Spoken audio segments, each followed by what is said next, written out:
What's up everybody, Nate here. And what exactly does it mean to be rich in the United States? Is it owning 6 Lamborghinis and Bugattis? Is it having a mansion or 2 in the hills and 1 by the beach? Or does it simply mean that you get to go to space? The lives of the rich in the United States have been wildly fantasized over the last few decades, and unfortunately this has made a ton of people think that they need to spend and live like millionaires and billionaires in order to be rich. But in reality, there is a lot more to being rich than just spending all of your money and buying another mansion. Being rich actually has everything to do with how you manage your money and nothing to do with how much you actually have. So today I want to talk about the 5 things that rich people do that you probably don't, and how you can start doing them to become rich yourself today. The first thing that rich people do that you probably don't is the rich have multiple streams of income. So typically people have one stream of income, and that is from your 9-to-5 job. So you wake up, you go to work, and everything that you spend after that is from your 9-to-5 job. Millionaires and billionaires though, well, they actually make money outside of their 9-to-5 job. So a lot of them have a business, they run a business, and that would be their 9-to-5. Or maybe they're just an employee somewhere, but they also have money outside of that full-time job. And we're talking about dividends,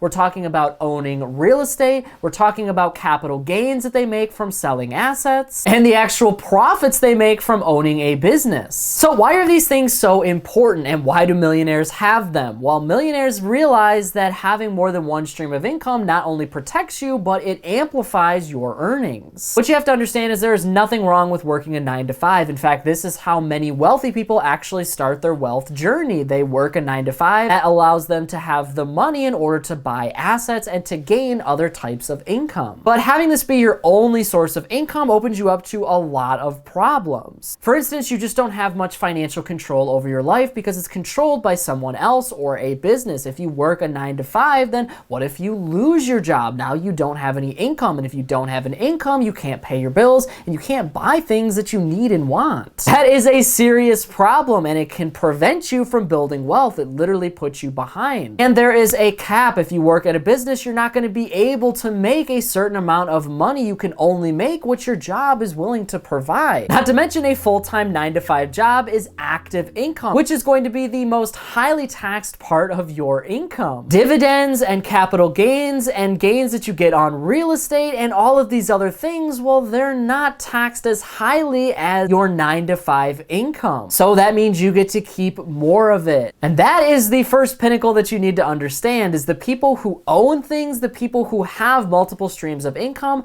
they make a lot more money and they are a lot more protected. So that is number 1. Number 2, the most financially successful people in our society today are always learning and they're always reading books. Like for instance, 85% of the most successful people in our society today read at least 2 books every single month. What this basically allows you to do is to continue your education, and what the most successful people do is realize that there is always something to offer out there, and they try to go and get that information so they can learn as much as possible. And the more you learn, the more you can earn. Just from a logistical standpoint, the more you learn, the more value you're going to bring to society, whether that's in your personal relationships or your professional relationships, right? Because you now have a lot more skills, you have a lot more experience just by reading or taking a class or just gaining that education. You don't necessarily need to sit down and read, but even something like an audiobook, the point is that you're absorbing new information. Typically people get really comfortable at a certain point in their lives, and that is one of the biggest things that keeps them back. We are taught to work really, really hard in our lives, like work really hard to get good grades in school so you can get into a really good college, so then you can get a really good job. And typically that's where people stop learning. They figure that they've worked really hard, they're now in their late 20s, early 30s, and it's time to stop. It's time to relax. But in reality, you've got your entire rest of your life ahead of you. What people who are not rich do is take the time to now go out and take leisure and to do everything that they have wanted to do throughout the rest of your life. And I want you to do that, but there is a huge risk to never learning again or never trying to learn something new. It really hurts your earning potential. And like I said, if you don't have that potential to learn even more, well, now you're set in your ways, and life is eventually going to hit you harder the older you get, and it's going to be harder to find the time and to build the habits to learn more and to read. So the rich are always learning new things. They're always continuing their education, but the people who are not rich seem to get comfortable and stop. So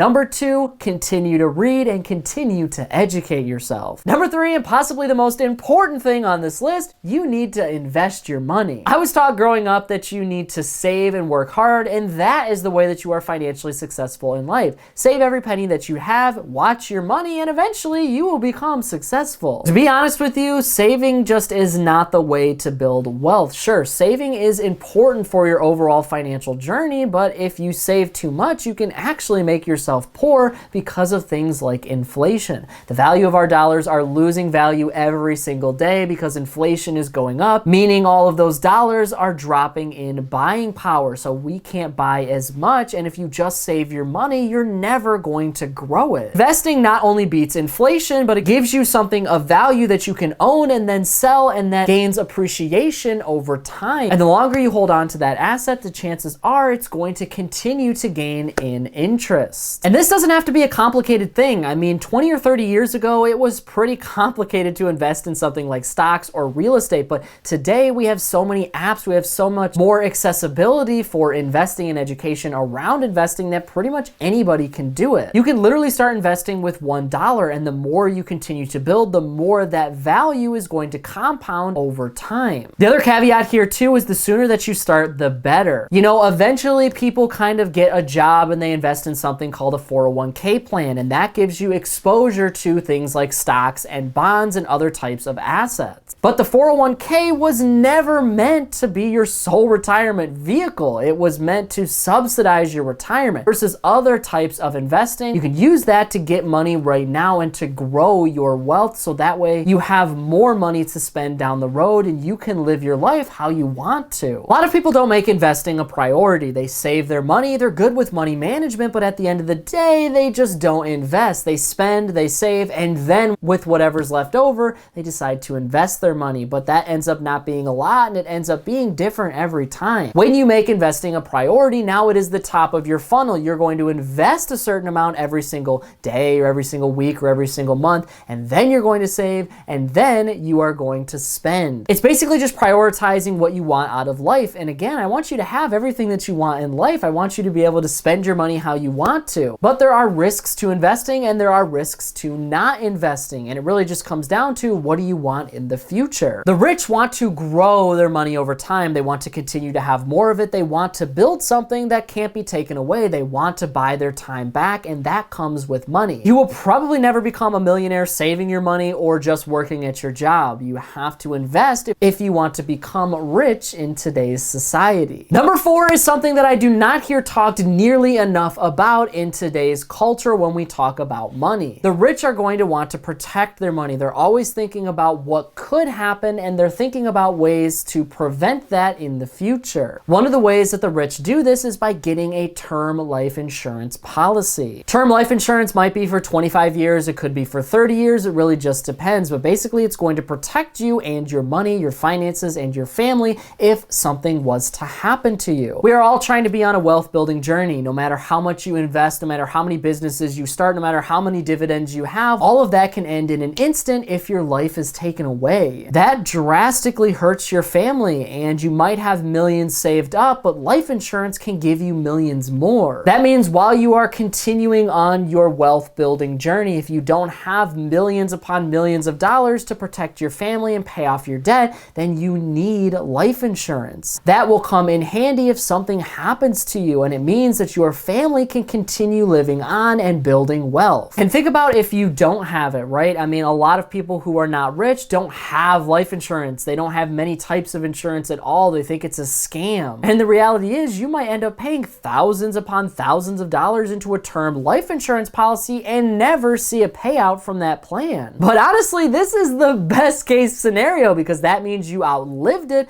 and you're probably a whole lot wealthier because of it. But if you didn't have it in place, well, if something was to happen, now you're screwed. And like I said, again, it really just depends on what you value most. A lot of people are going to look at a life insurance program and they're going to think, well, $30 to $50 a month, I could be spending that on gas. I could be spending that on food or things that I want. I totally understand that, and that is completely valid. But at the end of the day, you have to realize that life is unpredictable and it can be taken away in a second. So it's better to be prepared than not prepared at all. And eventually you can get rid of your life insurance policy. It's just there to protect you in case something happens while while you're building your wealth. But once you have wealth, feel free to get rid of it. And number 5, the final thing that rich people do that you probably don't is have belief. If you talk to any millionaire, if you talk to anybody that is financially successful, they will simply tell you that they believed it could happen for them and they did everything possible in order to make it happen. I think as we grow older, we kind of develop these complexes about, well, you know, I haven't done it yet. I'm never going to be able to do X, Y, and Z. Why should I even try? Because I failed at this before. We will sit there and think about a million different reasons for why we can't do something, but can't come up with one about why we should. Sometimes that one good reason is enough to push you over the edge and start building wealth. It is not going to be easy. There are a lot of barriers in a lot of our ways. It's not like you're going to have overnight success, but small changes to your finances today can make all of the difference. It can be extremely overwhelming going on a financial education journey. It can be difficult to try to see, you know, somebody like Elon Musk and his hundreds of billions of dollars worth of assets and wealth. But make things a little bit smaller. Think about why you want money. Think about the role that money plays in your life. Try to realize why you want it in the first place. Wealth doesn't necessarily have to be hundreds of millions of dollars. It could be hundreds of thousands. You could be extremely wealthy on a $50,000 a year salary. Seriously. What wealth truly means is that you are able to buy your time back. Financial education allows you that opportunity, and then once you're educated enough, you can start buying your time back. That is our greatest asset. We only have so much time, and the more money that you have, the more time you can buy back. That's why we have wealthy people that are not millionaires. They're simply good with their debt, they're good with their money, they know how to invest, and they are happy with the money that they have. And more importantly, they're able to spend their time in their life doing what they want, and that means you are wealthy. So at the end of the day, being rich and being wealthy doesn't mean that you're going out and buying all of these expensive things and going on lavish vacations. It simply means that you are financially independent and free to do whatever you want. And if you want to one day be rich, then you have to do what the rich does. But that is it for today's business and financial news breakdown. Thank you so much for watching. If you want to stay up to date with all the top business and financial news from around the country, our team puts together a free daily newsletter, and you can subscribe to it by clicking the link in this corner right here. And if you want to stay up to date with me and everything else happening in the business and financial world, I'm putting out updates 7 days a week over here on this channel, and I've actually got another one ready for you right here, so be sure to check that out before you go. That is it for me, everybody.